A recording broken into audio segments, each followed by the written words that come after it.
Oke, itu ya. Jadinya sambil kita bahas ya, apa namanya, pertanyaan ya. Ada 2 pertanyaan dari mahasiswa angkatan sekarang dan 3 pertanyaan dari yang, sudah senior ya. Oke, itu beberapa sudah saya jawab ya. Oke, jadi satu ya, pertanyaan pertama, pertanyaan yang bagus semua ya. Jadi, apa namanya, VCC dan ground. VCC dan ground itu adalah kutub positif dan negatif kalau di baterai dan lain-lain gitu ya. Jadinya kabel sendiri apakah ada positif negatif? Nah, di sini kan saya sudah jawab, kalau di video LoRa saya tidak mengatakan itu female male karena waktu itu lagi rame dan tidak enak ngomong apa sih gitu ya. Itu saya sebenarnya sampai sekarang itu agak susah juga dengan ini ya. Kalau ini kan misalnya kalau bahasa elektronya steker ya, sama bagian ini tuh outlet gitu kan ya. Itu juga banyak yang tidak nyambung, paling nyambung sebenarnya, itu juga yang paling umum di bahasa Inggris ataupun di itu tuh male sama female gitu ya, seperti itu. Dikit. Oke, apakah ada positif negatif gitu kan ya. Ini kembali lagi ke pelajaran SMA atau SMP saya nggak tahu ya sebenarnya AC/DC kan gitu ya.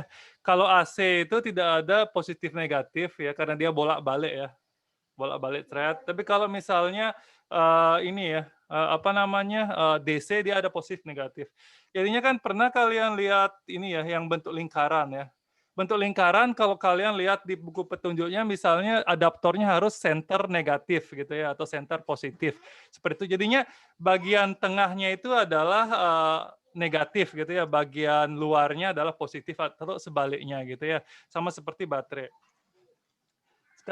Terus, colokan juga banyak bentuknya gitu ya. Jadi harus bentuknya sama, apakah bisa harus connect gitu, sebenarnya tidak juga ya. Sebenarnya, colokan seperti ini diganti dengan kabel juga boleh aja gitu. Tapi kenapa ini supaya cabut pasangnya gampang. Terus kenapa tiap negara beda-beda ya, itu karena kurang kerjaan barangkali atau kebiasaan setempat gitu ya. Oke, sekarang jawabannya kenapa, apa namanya, kabel itu ini ya, kabel itu ada positif negatif, jawabannya adalah tidak. Terus, apakah ada beda antara kabel AC dan DC? Jawabannya juga tidak, ya. Jadi misalnya kalau kalian beli kabel roll gitu, biasanya ada kabel roll yang ada hitam dan putih gitu kan ya. Kalau konotasinya kan yang merah itu positif atau VCC ya, terus, hitam itu ground gitu kan, itu supaya kita ingat aja gitu ya, supaya kita ingat aja, tetapi itu harus, ya, itu dibalik juga tidak apa-apa, seperti itu ya. Sama kayak di breadboard yang saya jelasin di video pertama itu ada biru, ada merah ya. Biru itu konotasinya adalah, negatif tapi nggak mesti juga gitu ya, seperti itu. Nah, kapan kita harus memperhatikan positif dan negatif gitu ya, ketika sudah ada terhubung gitu ya, jadinya ada sumber listrik yaitu baterai, sama misalnya, microcontroller, seperti itu jika ada hubungannya. Jadinya kalau kabel itu sebenarnya tidak ada positif negatif, tetapi kalau misalnya sudah kabelnya itu dihubungkan di kutub positifnya baterai sama kutub negatifnya baterai, nah sekarang kabel itu sudah ada positif negatifnya, ya. Jadinya kalau sekarang nggak boleh kalian tukar untuk nyolokin ke, apa namanya, di sini saya jelas juga VIN sama ground itu nggak boleh ketukar gitu, kalau ketukar ya salah. Begitu pula ketika kalian konekkan kabel tersebut terhadap sensor gitu ya. Terhadap sensor. Ketika di sensor sudah kalian colok di VCC dan ground, ketika konekkan ke apa namanya, Arduino ini ya harus sesuai VCC dan ground juga, nggak boleh dibalik. Karena ketika sudah salah satu ujung kabel itu terhubung dengan, sesuatu yang ada kutub positif negatifnya, otomatis kabel itu akan mengandung, positif dan negatif gitu ya. Nah, tetapi ketika kabel itu tidak terhubung di ujung kan, pangkal ataupun ujungnya gitu, ya tidak ada positif negatif. Jadinya nggak mesti kalian nyari kabel warna merah gitu, sama sekali nggak gitu. Ya, dan itu ya sebenarnya semua itu bisa diganti dengan konektor itu kan banyak jenis gitu ya. Sebenarnya ini semua juga tanpa USB juga kalau kalian punya kemampuan nyolder yang sangat kecil gitu ya, pakai ini kayak tukang servis HP itu sebenarnya nggak pakai colokan USB juga bisa kalian hubungkan, kabel kemana-mana. Nah, itu yang disebut electrical hacking gitu kan ya, seperti itu.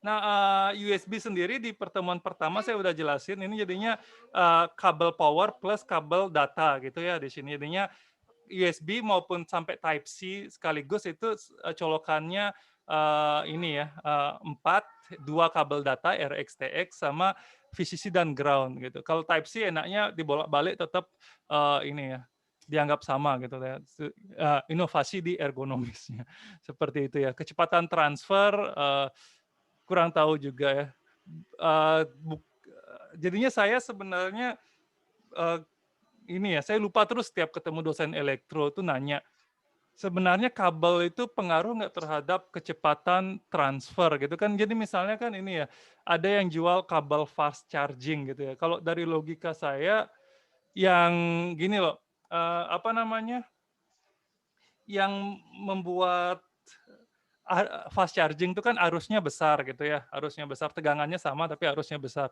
Yang minta arus itu kan ini, apa namanya, si penerima gitu kan ya, yang mengatur regulasinya di sana gitu. Jadinya, eee, apakah itu seperti ya, jadinya kan kalau misalnya, ini ya, kabel itu bebas tapi kalau tipis kemungkinannya tidak tahan panas. Nah mungkin, kabel fast charging itu ini ya, bahannya yang mungkin lebih tahan panas atau apa gitu ya sebenarnya. Dari segi kabel sendiri sebenarnya, eee, tidak ada, ini ya, tidak ada, apa namanya, itu mungkin bahannya juga konduktor yang lebih baik sehingga bisa mengantarkan listrik dengan lebih efisien dan sebagainya. Tapi kalau misalnya di spesifikasi disebut, kabel fast charging bla bla bla bla sekian ampere gitu, apakah benar ada pengukuran yang sudah, apa namanya, pasti itu saya juga kurang paham ya, itu mungkin ya. Ini itu mata kuliah kalau zaman dulu tuh bahan listrik gitu ya untuk konduktivitas, ini semua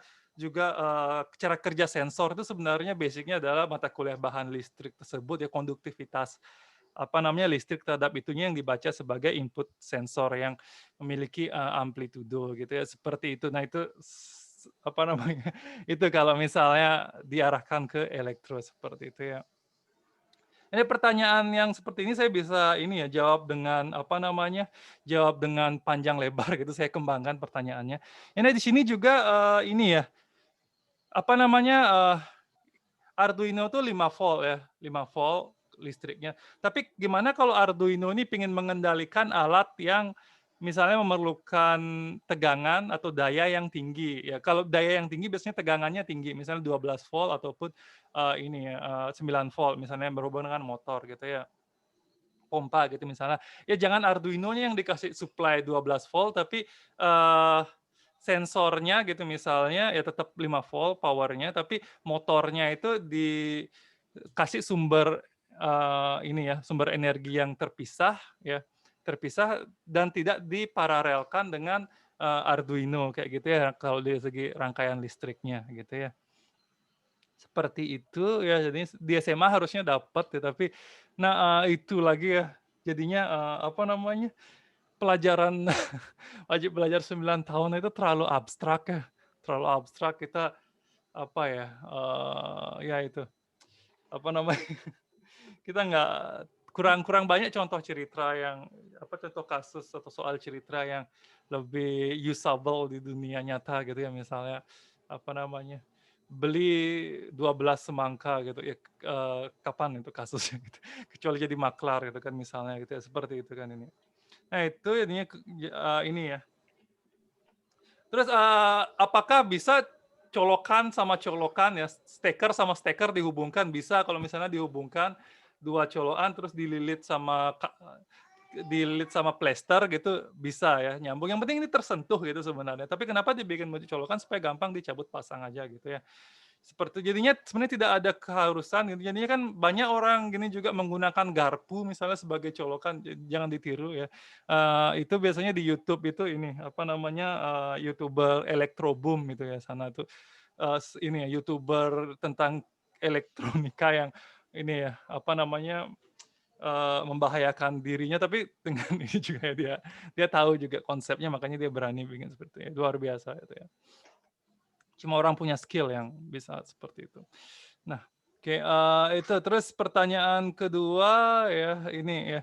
Jadi apakah ada drone yang bisa dikontrol luas dengan 4G gitu ya? Berarti 4G ini berarti kan yang dibuat oleh, provider gitu kan ya, provider. Nah, di sini ya, ujung-ujungnya yang dilakukan adalah, berbasis internet gitu kan ya, berbasis internet. Intinya kalau misalnya, apa namanya, kalau internet masalahnya itu akan tercampur dengan, IP yang lain gitu kan ya, IP address yang lain, seperti itu. Nah, kalau kendali drone yang biasa kan umumnya 2,4 gigahertz, sama-sama sebenarnya sama dengan sinyal WiFi, tapi dia memiliki pairing yang khusus kan gitu ya, pairing yang khusus sehingga tidak ada, seperti itu. Nah, misalnya pernah nggak kalian gini ya, misalnya naik motor atau naik mobil gitu sambil download sesuatu gitu ya, sambil download suatu file besar. Nah, mungkin download-nya bisa keputus tengah jalan ketika kalian perjalanan jauh karena, pindah, pemancar atau, BTS gitu ya sana. Nah, seperti itu. Nah, itu yang mungkin akan dihadapi ketika, drone itu dikendalikan melalui, ini ya, melalui, 4G atau internet. Nah, di sana kekurangannya gitu ya. Jadinya, apa namanya, kalau misalnya itu bisa aja, tapi drone-nya tidak akan, ini ya, bisa dikendalikan semulus menggunakan, pairing yang khusus gitu ya, seperti itu pastinya ya.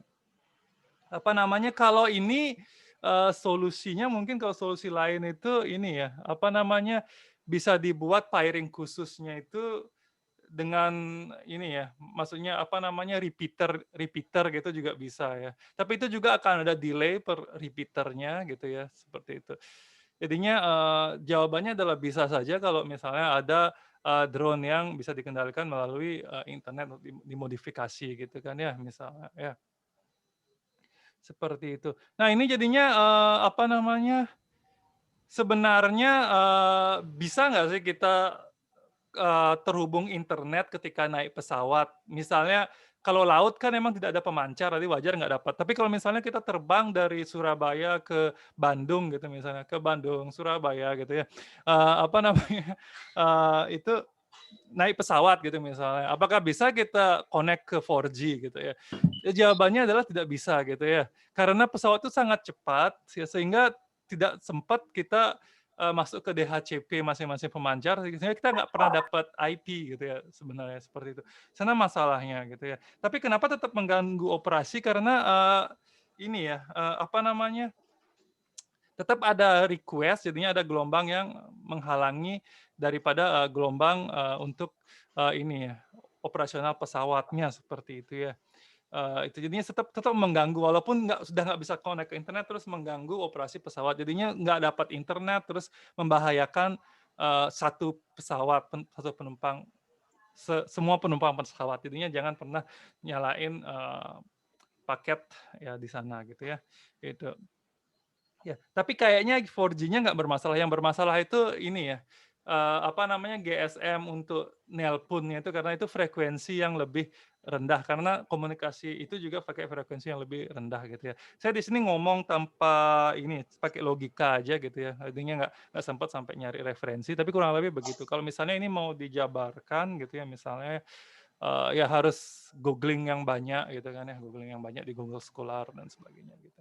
Itu jawabannya, tapi kurang lebih begitu logikanya ya. Jadinya, apa namanya, misalnya bisa nggak kita mengendalikan suatu misalnya pompa air gitu yang, jaraknya 30 kilo dari tempat kita gitu ya, tanpa menggunakan internet gitu misalnya. Bisa nggak? Jawabannya ya bisa gitu, misalnya menggunakan menggunakan LoRa ya, LoRa. Jadi LoRa-nya itu kalau misalnya 30 kilo, LoRa-nya diperlukan ya mungkin 4 ya. Emang up to 10 kilo, tapi nggak yakin juga 10 kilo beneran dapat, jadinya ya mungkin 4 LoRa bisa dipancarkan gitu ya. Nah itu yang, ini ya, nanti bidangnya Pak Andi ya, seperti itu. Jadinya apa namanya, komunikasi kita via node gitu ya. seperti itu. Jadinya, itu dia ininya ya, masalahnya. Jadi itulah gini ya. Tapi kalau emang tidak berpindah, pakai internet juga bisa kalau misalnya tempatnya itu, apa namanya, ada koneksi internetnya. Tapi ketika tidak ada koneksi internet, ya itu masalahnya. Nah, drone ini masalahnya di mana ya, drone itu karena dia berpindah gitu ya, berpindah. Tapi, 4G mungkin masih memungkinkan karena drone mungkin kecepatan pindahnya tidak tidak secepat ini ya, tidak secepat pesawat gitu. Apalagi cuma untuk syuting gitu misalnya kan ya, cuma untuk syuting mungkin relatif diam gitu ya. Nah di sini masalahnya juga kalau berpindah jauh apakah baterainya cukup? Nah itu juga masalah ya, gitu ya. Nah jadinya banyak sekali masalah sebenarnya gitu ya, untuk drone ini gitu ya, untuk drone itu, ya. Terus, apa ya, saya baru kepikiran, apa ya, saya sendiri nggak punya drone itu kalau misalnya kita ngendaliin drone sambil naik mobil itu lancar nggak gitu ya? Saya nggak tahu juga. Atau naik motor gitu ya, yang jangan yang nyetir sekaligus yang ngendaliin, tapi yang dibonceng misalnya gitu ya, apa namanya, yang ngendaliin drone itu lancar nggak gitu? Kan sama-sama berpindah ya, sama-sama berpindah. Nah, seperti itu. Ya logikanya sih bisa gitu ya, seperti itu ya. Seperti itu ya. Ya jadinya kalau misalnya tidak menggunakan internet bisa, ini ya, misalnya jangkauan drone-nya berapa gitu ya, misalnya anggap, 1 kilometer, jadi per 1 kilometer gitu misalnya ditaruh repeater gitu juga bisa gitu. Ini banyak sekali, solusi untuk ini gitu ya. Saya sampai sekarang gini ya, ada niat sebenarnya beli drone yang murah gitu ya, yang nggak bisa dimodif tapi sebenarnya kan, apa ya, remote-nya itu bisa dimodif gitu kan ya, remote-nya bisa dimodif. Jadinya misalnya joystick-nya itu yang, kita ganti dengan Arduino gitu juga bisa. Jadinya, hasilnya sama kayak kayak kita bisa mengendalikan, apa namanya, drone tersebut via apa aja gitu ya, seperti itu. Jadinya kan misalnya gini ya, kalau di tutorial di internet itu banyak misalnya gini ya, sorry saya hobinya gini ya, misalnya efek gitar gitu ya, misalnya apa namanya, bagian potensionya itu diganti sama Arduino sehingga otomatis, misalnya potensinya itu seolah-olah bergerak sendiri gitu, tuh banyak sekali tutorialnya. Apakah cara yang sama bisa diterapkan terhadap remote-nya drone gitu, saya kurang tahu dan belum sempat nyoba gitu. Nanti mungkin lagi 2 tahunan atau apa gitu ya. Itu karena masih banyak sekali saya rencana penelitian sampai sana dan itu kayaknya ini Pak Agus Harimbawo lebih advance-nya gitu ya, advance. Nanti setelah UTS mungkin ya, ada satu kuliah dengan Pak Agus Harimbawo ya. Maunya awal perkuliahan tapi beliau lagi sibuk-sibuknya. Tahun lalu juga waktu aplikasi IoT nggak sempat karena beliau lagi sibuk-sibuknya dikejar deadline nulis ini ya, jurnal juga gitu. Oke, nah sekarang, ini ya, pertanyaan yang belum terjawab gitu kan ya. 3 nih, ada 3. Oke. Ya, jadi gini ya, pertanyaan kayak gini-gini aja saya sangat welcome ya. Saya, apa namanya, akan saya jawab semuanya gitu ya, dengan logika aja dulu gitu ya. Kalau di-riset gitu kan, ini ya nggak bisa ya itu. Jadi itu jawaban saya yang ini, opini ya. Tapi kalau yang ini bukan opini, tapi ini fakta ya, memang seperti itu. Kalau ini, opini nih Mas, ya. Oke, itu sebenarnya ini pertanyaan yang lebih cocok ditujukan ke dosen elektro yang advance ke jaringan gitu ya, seperti ya. Itu, akan terjawab dengan sangat baik di sana gitu ya. Kalau Pak Andi sendiri kan lebih ke algoritma juga sebenarnya gitu ya, algoritma untuk, apa namanya, topologi jaringan gitu ya misalnya, MANET, FANET ya, OMDV macam-macam itu juga gitu ya. Nah di sanalah bedanya IT sama elektro gitu ya. Oke, itu ya selanjutnya oke, ya selamat malam ya ini ya. Ini mengenai Wemos di web server seperti yang Wemos memiliki web server sendiri. Nah, dari sana kode tersebut dapat SSID dan pas dari WiFi yang akan dipakai untuk koneksi. Nah, apakah ada cara untuk membuat SSID dan pas dari WiFi tersebut secara otomatis tanpa di-input manual? Ini pertanyaannya saya kurang paham, jadinya, di-input sendiri tanpa manual, jadinya mungkin di-input ini ya, di-input, SSID sama WiFi-nya melalui web kayak gitu ya mungkin ya maksudnya ya? Ya jawabannya adalah, tidak bisa. Bagaimana kita bisa mengakses hal tersebut kalau itu tidak ini ya, tidak memiliki apa namanya, IP address gitu. Kita nggak bisa ya seperti itu. Nah, itu. Nah, kalau misalnya, ada CCTV gitu ya, CCTV. CCTV itu belum memiliki IP address. Kita juga nggak bisa memprogram CCTV tersebut gitu ya, CCTV di rumah saya gitu. Nah, caranya gimana? Caranya adalah kita meng-download, aplikasi ini ya, aplikasi Android. Di aplikasi Android itu kita, memasukkan SSID sama password-nya untuk WiFi rumah kita. Habis itu akan mencetak QR code gitu ya. QR code-nya itu yang di-scan lewat kamera ke CCTV-nya tersebut. Nah, CCTV-nya itu, eee, baru bisa connect ke ini. Ya, jadinya, apa namanya, kalau yang lain mungkin ada yang mungkin via micro SD card membuat file tertentu gitu, seperti itu mungkin. Mungkin itu yang maksud pertanyaannya ya. Ini, Gus D lagi ada nggak di sini? Kayaknya ada tapi mungkin lagi nggak aktif. Oke, oke, ada chat. Ya, oke itu jadinya, itu ya, benar ya berarti jawabannya. Jadi jawabannya adalah nggak bisa ya. Itu manual itu maksudnya di sini, dari codingan gitu ya, jawabannya adalah nggak bisa. Ya karena kita nggak bisa mengakses hal tersebut kalau nggak ada, IP. Nah kalau misalnya ESP32 apakah bisa seperti itu? Bisa, ya. Raspberry Pi apakah bisa seperti itu? Bisa, ya. Kenapa? Karena ada Bluetooth ya. Ada Bluetooth, oke. Jadinya bisa aja kita, kalau ESP32 sama Raspberry Pi itu bisa kita membuat interface berbasis Bluetooth, jadinya, SSID sama password-nya itu diedit via connect Bluetooth gitu ya, bisa ya, seperti itu. Nah, jadinya jawabannya di sini adalah, ini ya, berarti tergantung microcontroller jadinya, iya benar ya, benar benar. Jadinya, tergantung ada koneksi yang lain. Jadinya bisa aja sebenarnya kalau Wemos D1 ini dikasih Bluetooth modul boleh, terus Wemos D1 ini dikasih NRF modul mungkin bisa. Nanti WiFi sama ininya di-input lewat NRF gitu boleh ya. Intinya kita perlu komunikasi data yang lain. Atau cara yang paling konyol misalnya memasukkan ISSN dan password-nya via, ini, software serial gitu ya, software serial yang terhubung dengan Arduino gitu tuh, itu konyol ya, tuh, jangan lakukan ya. Software serial belum ngerti ya, wajar, belum saya jelasin ya. Oke, itu jadinya nggak bisa ya, nggak bisa.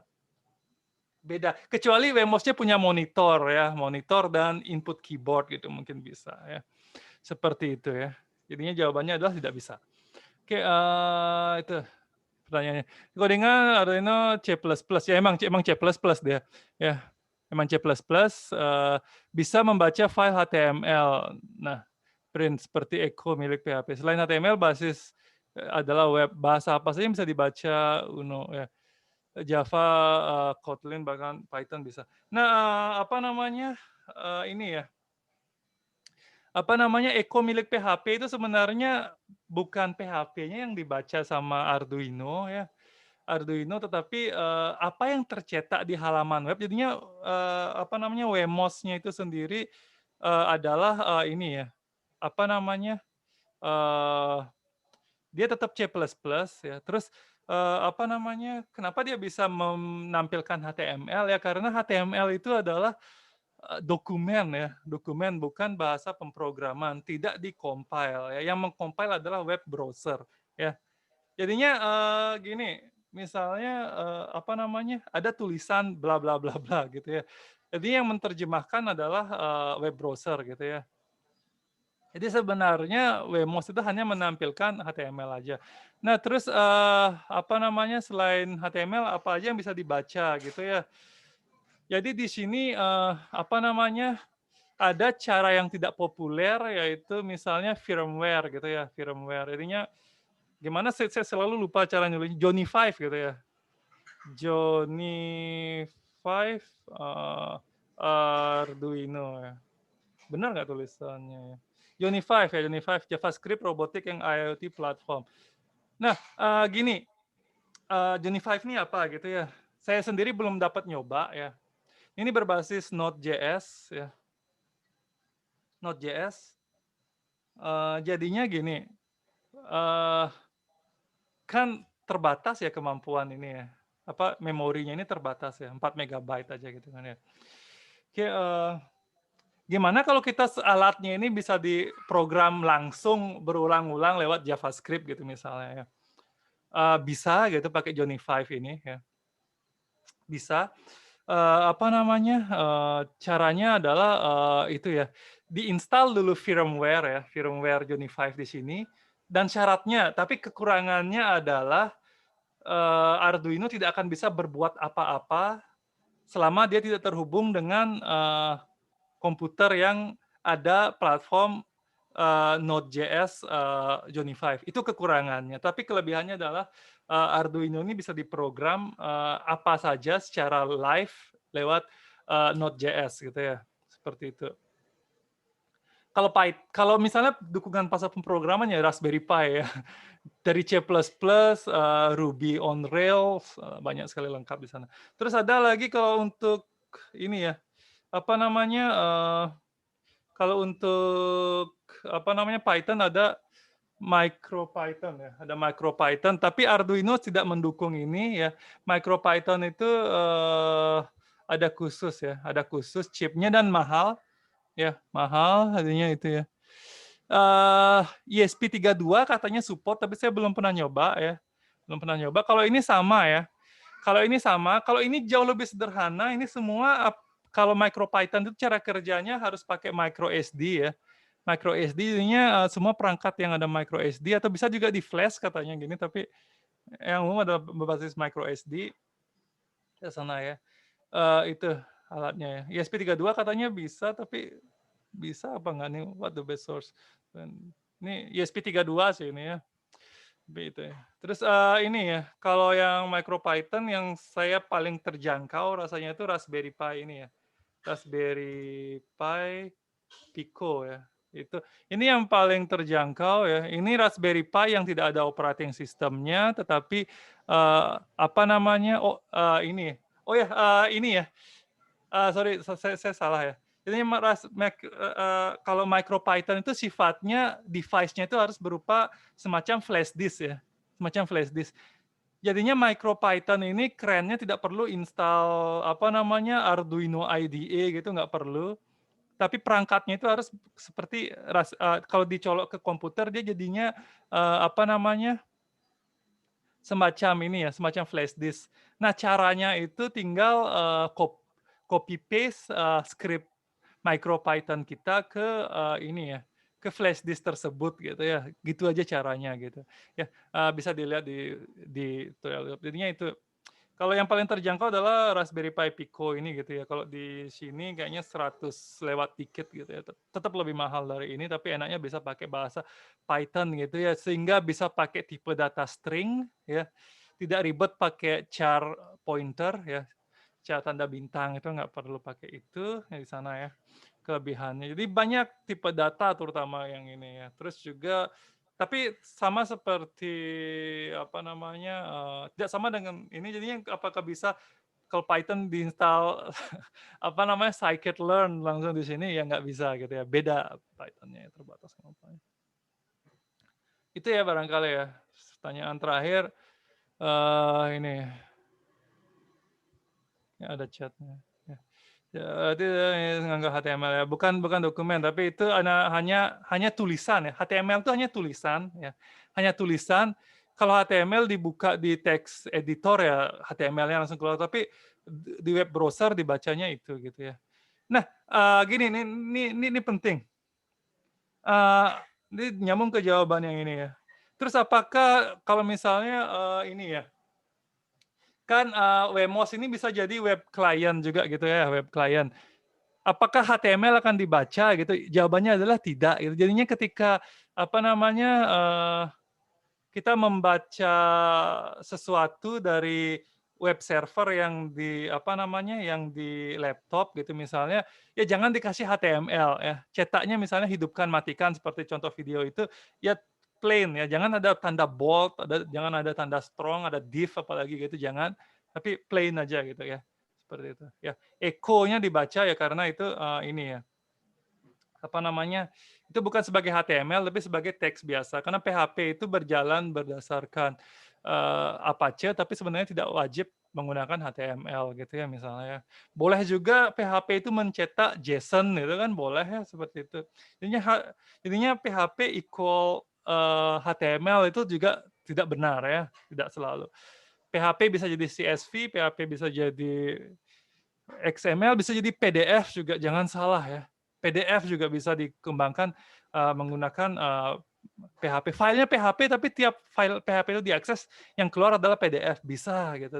Ya, yang penasaran tanya Pak Zaf ya, gitu ya. Ya, beliau menjelaskan dengan lebih baik dari saya gitu ya. Kalau saya tahu juga caranya, tapi ya itu ya, cara terbarunya saya nggak tahu ya, cara terbaru. Saya udah lama sekali nggak ngoding web yang terbaru. Kalau saya taunya masih, apa ya, library yang lama, saya juga lupa lagi namanya apa gitu, tinggal obok-obok ini, source code yang pernah saya buat gitu. Intinya, apa ya, sumber ilmu saya itu selain internet gini ya, coding-an waktu saya masih muda gitu ya, seperti itu, masih kerja sebagai ini ya, apa namanya, sysadmin sekaligus web developer waktu itu ya, di perusahaan, apa namanya, ISP kurang lebih ya.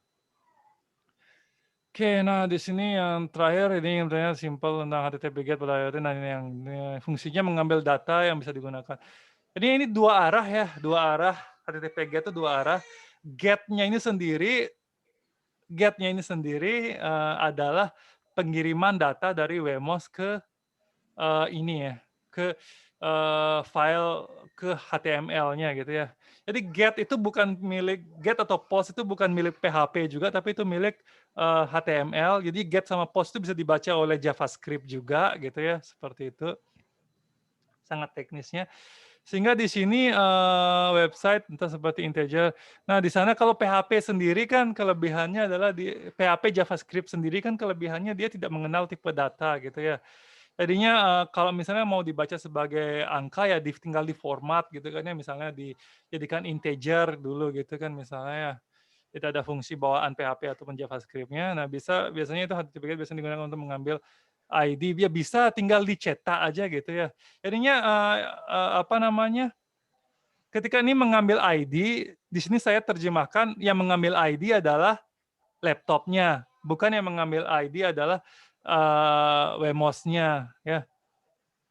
Nah, kenapa ya, yang mengirim ID adalah Wemos-nya dan dibaca oleh laptop adalah, ininya ya, apa namanya, eee, HTTP GET. Kan HTTP GET itu adalah pengiriman data gitu ya.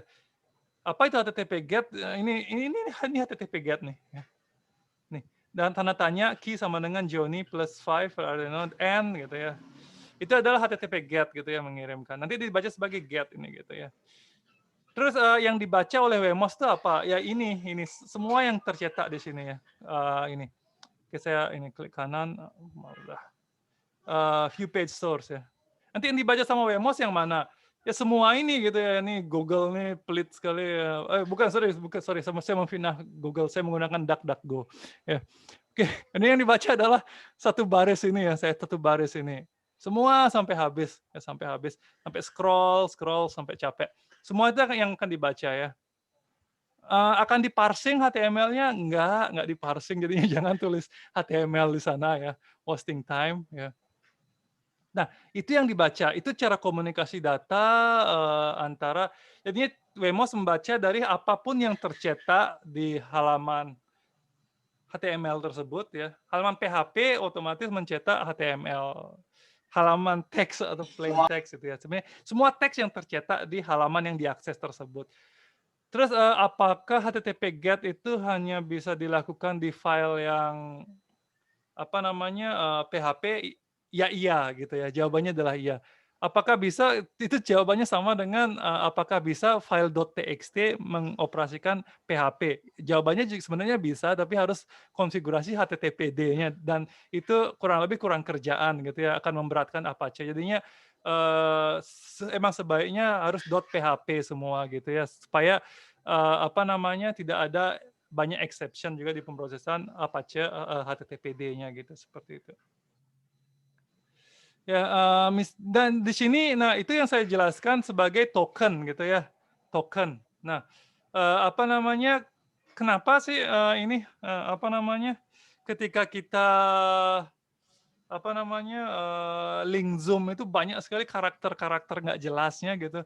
Padahal tiap pertemuan, apa namanya, harusnya kan sama linknya. Kalau kalian perhatikan tiap link link di Brajah ini untuk akses Zoom itu ketika diklik di-redirect lagi ke alamat yang lebih panjang ya. Nah itu session-nya gitu ya.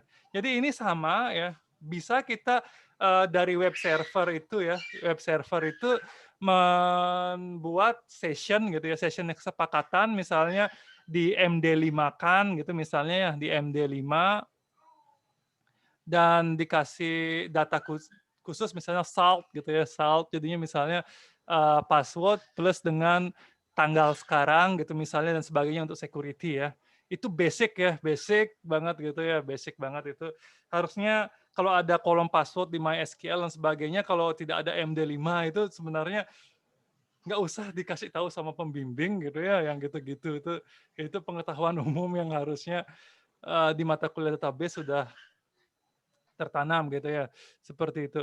Oke, itu ya, jadinya, itu bisa ya, jadinya hanya misalnya kan sebenarnya data yang dikirim tuh cuma suhu dan kelembaban saja gitu, tapi ada lagi variabel tambahan yang istilahnya token gitu ya, token. Jadinya kalau tokennya tidak benar, jadinya suhu dan kelembabannya, tidak mau dibaca atau pengiriman HTTPG itu tidak mau diproses oleh halaman PHP-nya. Bisa dibikin seperti itu untuk security. Nah, itu bisa jadi TA tersendiri ya, itu juga, apa namanya, gini ya, apa namanya, saya pernah jadi penguji ya bimbingannya Pak Andi, yang tentang security di IoT gitu ya, itu.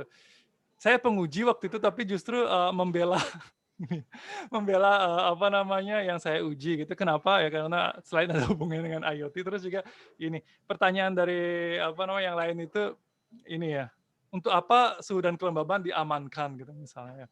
Ya misalnya otomasi daripada pertanian gitu misalnya. Terus ada hacker yang membuat, apa namanya, suhunya sebenarnya cuma 28 derajat Celcius tapi, apa namanya, dihack supaya jadi 38 derajat Celcius sehingga keputusannya salah gitu kan, hancur pertaniannya seperti itu ya. Nah, itu ininya, apa namanya, apakah data IoT tidak perlu diamankan? Jawabannya adalah perlu ya, perlu, makanya diperlukan token seperti itu ya. Perlu dienkripsi juga sebenarnya gitu ya. Jadinya mungkin jangan T sama dengan 32,86 gitu misalnya, enggak yang gitu, tapi di ini lagi ya, di apa namanya, misalnya data sama dengan bla bla bla bla bla bla gitu, misalnya data gini, nanti di-parsing, di deskripsi di laptop itu juga sebenarnya sangat bagus seperti itu. Ya memperlambat tapi aman jadinya gitu ya, tidak mudah di-hack orang gitu ya, seperti itu. Nah, itu dia, ya. Jadinya, itu fungsinya forum diskusi ini, jadinya kita bisa ini ya, banyak sharing, bisa pertanyaannya saya perluas gitu ya, seperti itu. Jadinya silakan ditanya apa saja di sini gitu ya. Dan minggu depan udah UTS, jadinya, jika ada pertanyaan soal UTS silakan ya. UTS-nya apa? Lihat di sini ya. Oke. Ya, di RTM lihat ya. Nggak ngerti dengan RTM, tonton video ini ya. Seperti itu. Oke, ada pertanyaan tentang materi secara lisan ataupun, ini ya, apa apa namanya, tentang ini dan lain-lain ya. Oke, ini link presensinya silakan ya. Oke, jadinya minggu depan sudah UTS ya. Apa namanya, tugasnya dikumpulkan sebelum UTS berakhir ya. Sebelum UTS berakhir jadinya, saya dulu ini ya, semester lalu mata kuliah apa gitu saya lupa ya. Pas selesai UAS ada yang nge-WA saya, "Maaf UTS-nya belum saya kirimkan karena gangguan jaringan," gitu. Jadinya kenapa nyadar tidak tersubmit-nya itu setelah selesai UAS gitu ya, seperti itu ya. Jadinya ya tetap saya terima tapi nilainya ya nggak maksimal gitu. Jadinya kalau misalnya ada gangguan jaringan dan sebagainya, cepet-cepetlah sadar gitu ya. Kalau UTS baru sadarnya setelah selesai UAS itu kan kebangetan sekali gitu ya, kebangetan sekali gitu. Dan saya juga tidak ada ngasih tugas dadakan atau kuis dadakan, semua sesuai jadwal UTS, UHS. Ini kalau ada yang tidak tahu tugas UTS-nya apa gitu ya, keterlaluan juga karena dari awal saya sudah menentukan di RTM-nya itu gitu ya. Ini kalau misalnya ada petunjuk di RTM yang nggak jelas ya ditanyakan dong di sini ya. Ya ditanyakannya di sini ya, di materi atau tugas kuliah. Itu ditanyakan di sana ya, seperti itu ya. Oke, itu ya. Ya saya sarankan nanyanya di sini ya, bukan private lewat WA gitu ya. Apa sih yang dimaluin gitu nanya di sana gitu. Ya, justru membantu teman gitu kayaknya. Dan diwakili untuk bertanya sehingga teman lain juga ikut tahu dan tidak menanyakan hal yang sama lewat WA gitu kan seperti itu ya. Jadinya teman yang lain sebelum nanya bisa cek di sini sudah ada yang nanya apa belum gitu ya, seperti itu. Itu manfaatnya gitu ya. Jadi kenapa malu bertanya gitu ya. Yang malu bertanya kan sesat di ini ya, tikungan ya. Oke, itu ada pertanyaan?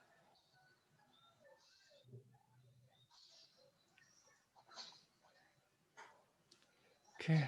Ya, jika tidak ada saya cukupkan sekian ya. Sekian ya.